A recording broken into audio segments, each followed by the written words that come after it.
Pernah Kak, dirimu ngerasain udah baik banget, udah bantuin orang, nggak ngeluh, nggak nyakitin siapa-siapa. Tapi semesta kayak diem aja, kayak pura-pura nggak ngeliat. Ya. Tenang, pencipta lewat semestanya, bukan nggak ngeliat. Mereka cuman detail. Kadang berkah kita itu bukan hilang, cuman lagi disetrika, biar rapi dulu, sebelum dikasih sesuatu yang jauh lebih besar daripada yang udah dirimu beri. Dan biasanya yang disetrika itu bukan rezekinya, tapi hati. Ini gue banget. Halo Sobat Energi Suara Jiwa, aku Coach Erlangga Asik. Di video ini, aku pengen sharing kenapa kebaikan sering datangnya belakang. Dan kenapa karma baik itu suka pura-pura telat, padahal lagi manasin mesin doanya. Nah, aku sering ngerasa juga nih, udah bantuin orang, dia malah ngeblok. Udah sabar, dituduh cuek. Udah ngalah, dianggap kalah. Tapi makin ke sini, aku jadi makin ke sana. Ke sana itu maksudnya menjauhi kesadaran logika, alasan aja ya. Nah, makin ke sini aku jadi makin sadar. Semesta itu lucu banget. Kalau kita bilang ikhlas, aku ikhlas. Dia langsung nyari bahan ujian.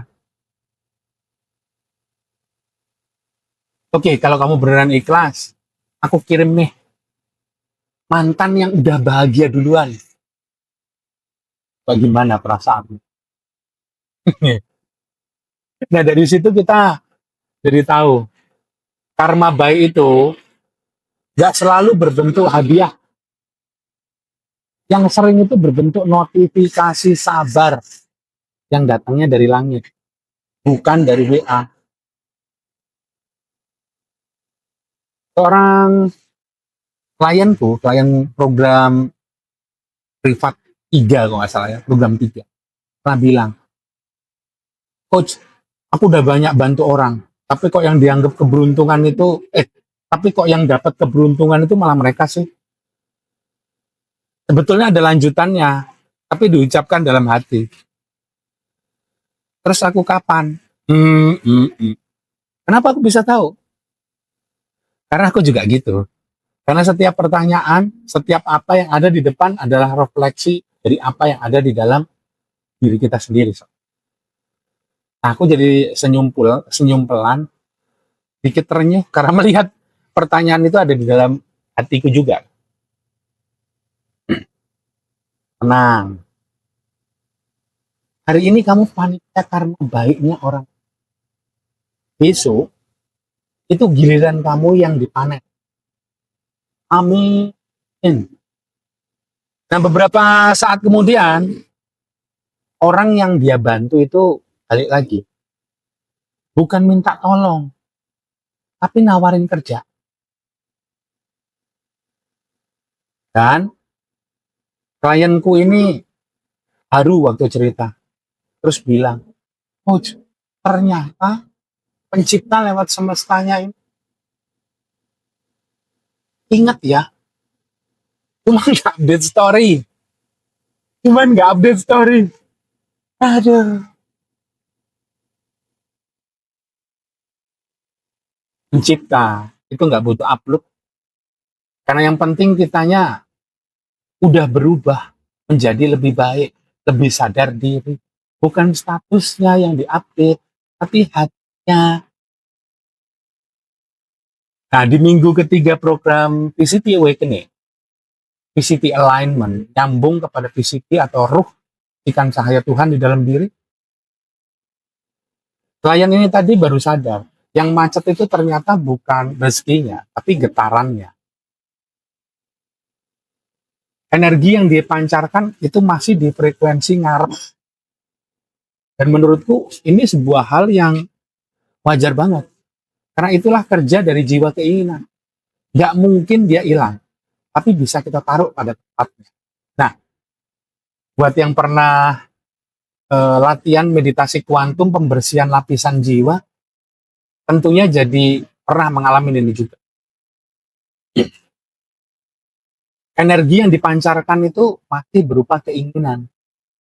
Nah, makanya waktu itu semesta bilang, sabar, aku tunggu dulu, aku nunggu kamu jadi lebih tulus.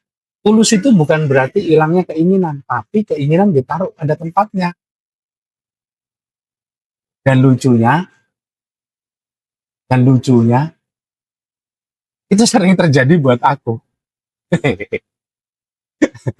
Itu terjadi sering pada aku. Punya keinginan banget, nggak kejadian. Dilupain, datang. Nah, di lapisan jiwa tenang, itu ada kayak katup energi tuh, Sob. Yang sering ketutup karena kecewa. Kecewa itu juga karena kerja lapisan jiwa ya. Begitu kita berhenti mikir, kenapa aku nggak dibalas? Energinya ngalir. Tubuh itu jadi kerasa ringan, napas itu jadi panjang. Dan tiba-tiba banyak hal yang kecil tapi terasa cukup. Dan lucunya, begitu kita nggak ngarep, di situ semesta bilang, nah sekarang waktunya kamu mau apa? Bayangin. Begitu jiwa keinginan mulai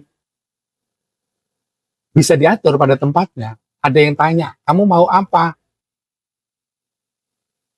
Tadi begitu tanya, aku mau ini, aku mau kopi, pesen 1 kopi. Gak ada yang dengar.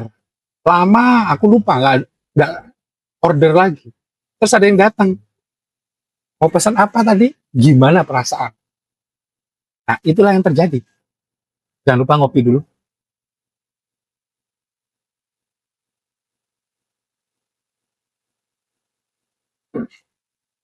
Nah, ngomongin ini aku jadi keingat video yang sebelumnya, yang judulnya itu Ketika Jiwa Memanggil Orang-orang yang Tepat.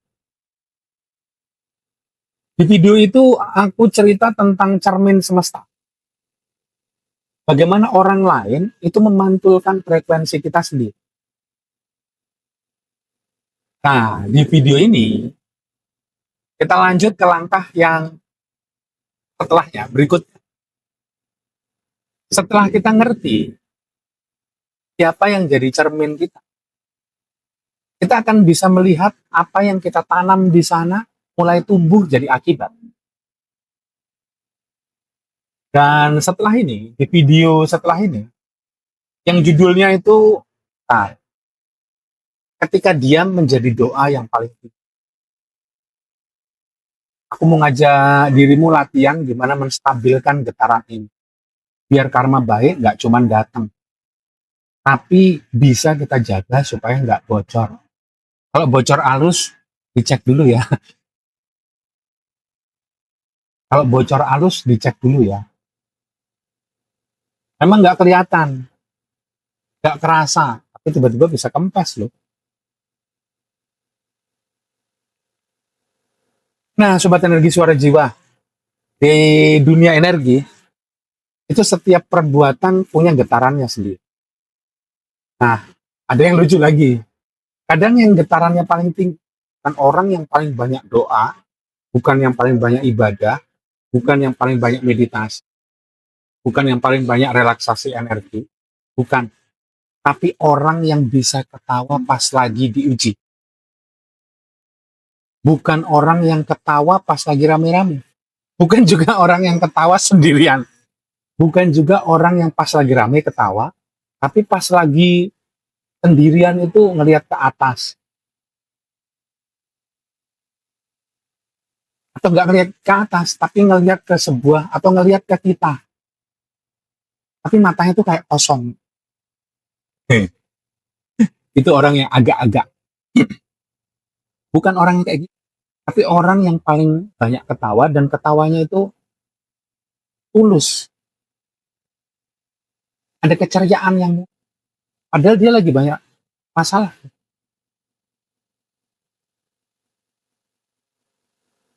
Kalau ada yang bertanya, Coach, Aku udah ikhlas tapi kok masih diuji. Nah, mungkin jawabannya adalah itu karena pencipta lewat semestanya itu percaya lu bisa. Kalau enggak, ya enggak dikasih skripnya. Ini. Itu kayak kita diberitahu duluan gitu loh. Sob. Nah, kadang orang bilang, Coach, aku udah sabar kok. Tapi tiap 5 menit ngecek story-nya mantan. Ya,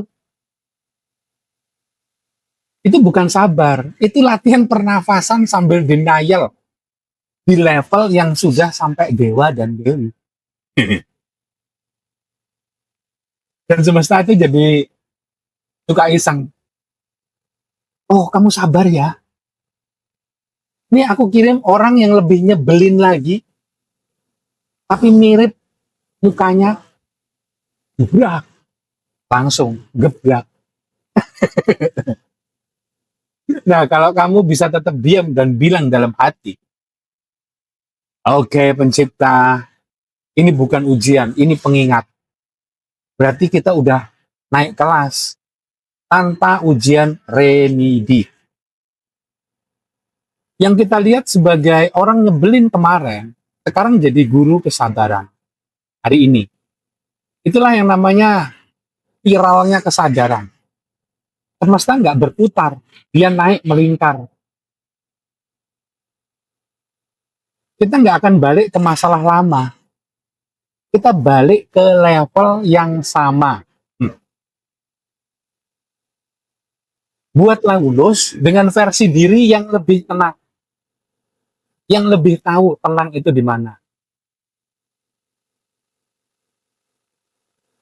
Pernah nggak dirimu bantu orang sepenuh hati tapi malah ditinggal? Mungkin itu bukan karena karma buruk. Itu Tuhan yang lagi bilang, hebat loh kamu, udah bisa balik tanpa penonton. Udah bisa baik walaupun nggak pakai penonton.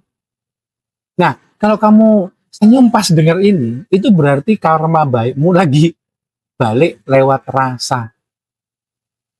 Karma baik itu nggak hilang, dia cuma muter. Kadang yang kita tanam belum tentu tumbuh karena akarnya lagi belajar doa.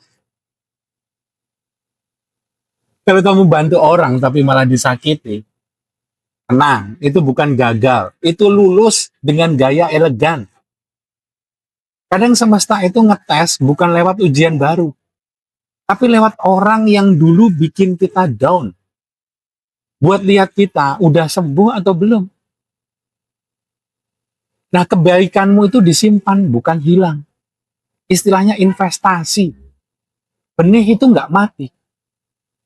Benih baik itu nggak mati. Cuma nunggu kita siap nerima dengan senyum.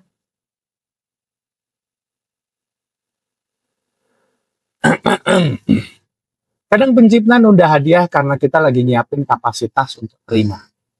Kalau berkah datang sebelum kita siap, kita panik.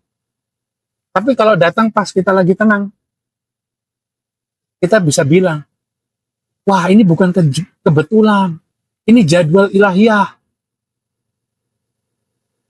Jadi di video ini, yuk kita nyoba. Jangan buru-buru minta hasil. Minta dulu keberanian buat tetap baik. Karena di dunia ini yang sibuk cari perhatian. Karena di dunia yang sibuk cari perhatian, orang yang tenang itu kayak lilin. Nggak banyak ngomong, tapi bisa menerangi ruangan. Awet pula lilinnya.